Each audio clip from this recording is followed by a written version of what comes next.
olen jumala kindel, et Rene peab jah, ma arvan, et tal vahepeal muutub natukene kas liiga julgeks ja ta katsetab erinevaid asju, aga ma arvan, et see uus kaba mõjub tal hästi. Mina saan sellest aru, et tegelikult on seal ka natukene selline mentaalne või emotsionaalne olukord, et sa tahad vahepeal lihtsalt pisikest asja muuta, isegi kui see lihtsalt, ma ei tea, sa tahad kasvõi muuda kaba värvi, et mingi asi on, mida sa tahad muuta, sellepärast, et saaksid tunda nagu, et sul on tekib korraks mingi värske asja nagu, ma ei tea, tunnetus kätte. Et prillikandjana ma saan aru, kui ma vaatan nagu 4 aastat nagu sama pilti on ja siis ma mingil hetkel nagu väsin ära sellest ja tahan mingit muud, et oleks natukene nagu endal nagu mingisugune teistsugune tunne sees. Aga ma juba näen neid pealkirju järgmise aasta peale Kondiolahti etappi, siis kui Rene teeb väga häid tulemusi, see kaba hakkaski laskma. See kaba toimib. See kaba toimib.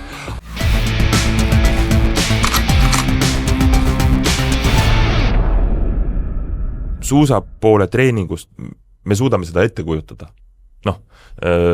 Kõrgema intensiivsusega, madalama intensiivsusega, pikemad otsad, lühemad otsad, me võime nagu ette kujutada, milline see treening on. Aga kuidas käib see lasketreening, millest ta koosneb erinevad treeningu osad, ma eeldan, et iga kord lihtsalt ei tulda ja ei lasta kaba tühjaks ja minna kui lase 100 lasku ja nägemist, et kuidas see käib ja kuidas see lihvimine käib, et sama nagu Kristo ütles, et kui hooajale tulles, eks ju, tema eesmärk oli, et tõsta püstilaskmise protsenti, mis tal ka õnnestus, et kuidas selliste asjadeni jõutakse? Ja siuke kompleksne küsimus, et võib isegi raamatu kirjutada sellest, on ju. Aga põhimõtteliselt, mis me teeme, me alati ettevalmistusperioodi alguses me keskendume baaslaskmisele. See tähendab, et me sihimegi seda naba 10 siin, on ju. Et me tahame seda paremaks saada. Mis see meile annab? Meil on tegelikult ju märk on päris suur, on ju, 4,5 sentimeetrit on diameeter lamades, et tegelikult see on suur märk laskjate mõistes. Nüüd, kui me üritame seda 10 kogu aeg saada, siis intensiivsuse pealt, kui me suudamegi siia 10 lasta, siis meil läheb võib-olla lähebki niimoodi laiali siin. Aga me oleme sees. Nii.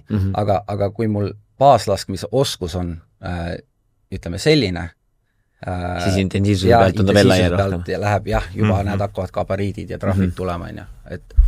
Et see on hästi oluline ja mida me sellega saavutame ongi, meil on laskmises erinevad nii-öelda osadetailid, mida me harjutame, seal on päästmine, sihtimine, lukuga töö, hingamine, kõik kombinatsioonid nendest, et millele me fokusseerime ja kui me need asju nüüd õigesti arendame ja meil on 30+30 laskmisteist ka päris tihedalt sees, siis me üritamegi seda numbrit nüüd kõrgemaks ajada, vähemalt ettevalmistusperioodi alguses.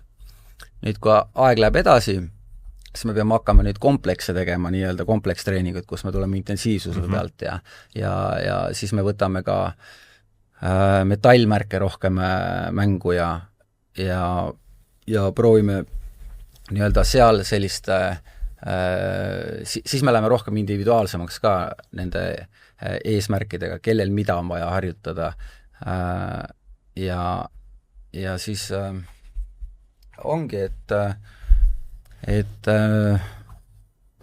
põhimõtteliselt kogu see baaslaskmise teave ja see liigub meiega kogu aeg kaasas ja me peame siiski ka neid komplekstreeningute sisse paneme, kuivatreeningud on ju, relvaga seismised, et see on tegelikult siuke ropp must töö on see kuiva tegemine, et pauku ei tule ja seisad selle relvaga seal, et aga kui sportlane on hästi fokusseeritud ja mina usun, et 2 minutiga on võimalik teha 15 minuti töö ära.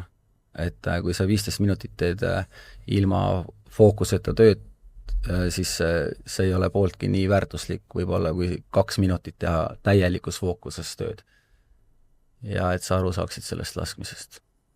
Okei. Ja nüüd, kui võtta nagu täiesti lihtsalt, ütleme niisugune treeningnädal sellega, et kuidas see nagu see suhtarv võrdlus siis selle suusatreeningul ja selle lasketreeningul on, ütleme, kuskil võrdselt mõlemad üks treening suus ka, ma saan aru, neid ei saa ka nagu täiesti lahku võtta, sest et kui me räägime intensiivsuse pealt, siis kus sa selle intensiivsuse korjad, eks ju, siis sõidad ja lased, aga ja ajalises mõttes on ikkagi füüsiline treening on ikka tugevus ülekaalus võrreldes sellega, mis sa tiirus konkreetselt aega veedad, et netoaeg, aga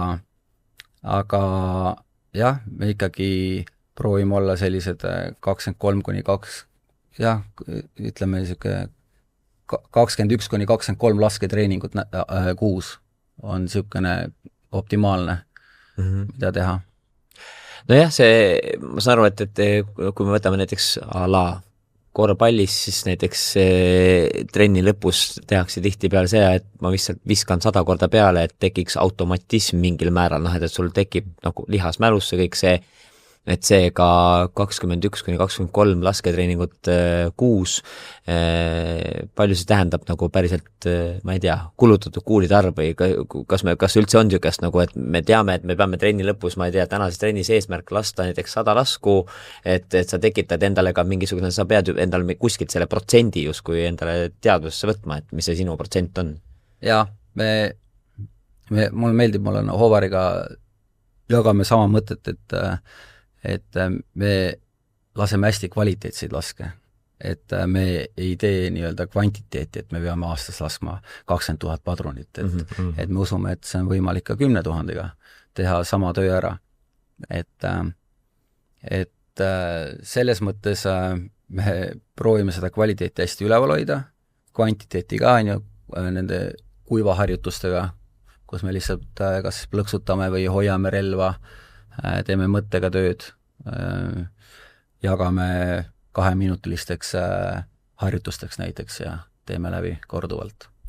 Aga meie koondis on küllaltki väike koondis võrreldes, ma ei tea, Prantsuse, Norra, kõikide selliste koondistega, et treeneri tööst lähtuvalt mitme inimese tööd sa tegelikult teed?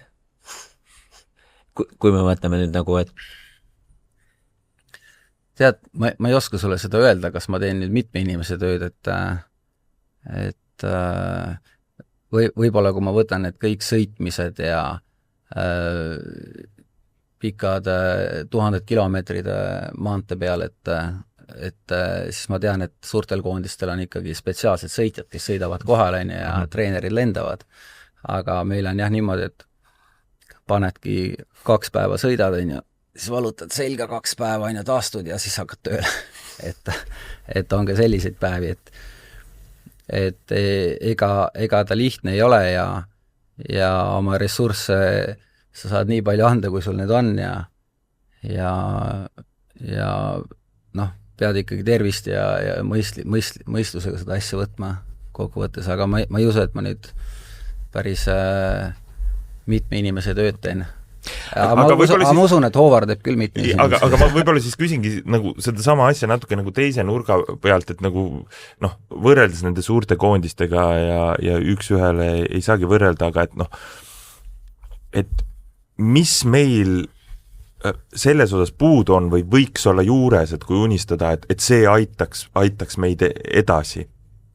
Me ei taha nüüd nagu kurta, eks ju, et on need mingisugused inimesed juures või on need mingisugused tehnilised lahendused või mingisugused laagrivõimalus veel kuskil, et kust on siis nagu võimalik juurde panna selles osas? Või luua sportlastel paremaid võimalusi? Millega 2 peatreenerit või treenerit nii-öelda hooaja lõpus unistavad, et järgmisel hooajal vastu minnes meil võiks ka olemas olla? Me ootame seda treadmilli, et me saame uisku sõita. Et see oleks küll nagu selline asi, mis on põhimõtteliselt iga koondise juures on see olemas. Meil ei ole seda lihtsalt veel Eestis, aga lootus on, et varsti me saame selle. Nojah, ja see annaks küll hästi mis see tšekk on, mis sinna tšeki peale peab kirjutama? Jah, et kui kui sportlane seal ikkagi sõidab, ta näeb peeglis oma tehnikat, treener on kohe juures, kohe sa saad nii hästi seda tagasisidet seal anda ja saad nagu neid muutusi päris kiiresti, võrreldes see, et ma olen kuskil Anterselva tõusu peal, filmin sind ja siis pärast õhtul vaatame, et noh, siis see nagu järgmiseks treeniks on see juba võib-olla ununenud või see ei ole nii efektiivne. Võib-olla selle laskmise juurest nii palju ma tahtsin veel küsida, et siin on juttu olnud, et kas Rene vist rääkis midagi, et mis kaba ta kuskilt taga ajab või midagi, ta tahtis samasugust relvale. Nagu, ja relvale samasugust nagu Kristol, et kui palju või kui suured erinevused seal on nendes relvades, millega sportlased lasevad ja kui suured või väiksed vahed seal sisse tuleb või see on niisugune tunnetuslik, kellele mis nagu sobib? Ma lugesin ajalehest seda Rene artiklit ja ma helistasin talle pärast seda ka, et ma natukene nagu uurisin. Kus temus sa shoppad? Mis tooteid tellime, Rene? Jaa, aga ei noh, selles mõttes ma saan aru, ega sportlane, kui ta laseb selle kogu aeg selle ühe kabaga, et Rene on selline hästi pedantlik tüüp selle laskmise osas ja ta tõeliselt naudib seda. Ja kui tema nüüd ta on väsinud sellest vanast kabast, ütlen ausalt. Ma näen. Prillikandjana ma saan aru sellest. Ja tegelikult ma arvan, et selline uus stiimul ja uus nokitsemine annab talle natukene uue hingamise ka. Ma nüüd päris täpselt, ma nüüd ei usu, et nüüd see kaba nüüd hakkas laskma, on ju. Et ma olen jumala kindel, et Rene peab, jah, ma arvan, et tal vahepeal muutub natukene kas liiga julgeks ja ta katsetab erinevaid asju, aga ma arvan, et see uus kaba mõjub tal hästi. Mina saan sellest aru, et tegelikult on seal ka natukene selline mentaalne või emotsionaalne olukord, et sa tahad vahepeal lihtsalt pisikest asja muuta, isegi kui see lihtsalt, noh, ma ei tea, sa tahad kas või muuda kaba värvi, noh, et see mingi asi on, mida sa tahad muuta, sellepärast, et saaksid tunda nagu, et sul on tekib korraks mingi värske asja nagu, ma ei tea, tunnetus kätte. Et prillikandjana ma saan aru, kui ma vaatan nagu 4 aastat nagu sama pilti on ja siis ma mingil hetkel nagu väsin ära sellest ja tahan mingit muud, et oleks natukene nagu endal nagu mingisugune teistsugune tunne sees. Aga ma juba näen neid pealkirju järgmise aasta peale Kondiolahti etappi, siis kui Rene teeb väga häid tulemusi, see kaba hakkaski laskma. see kaba toimib. see kaba toimib.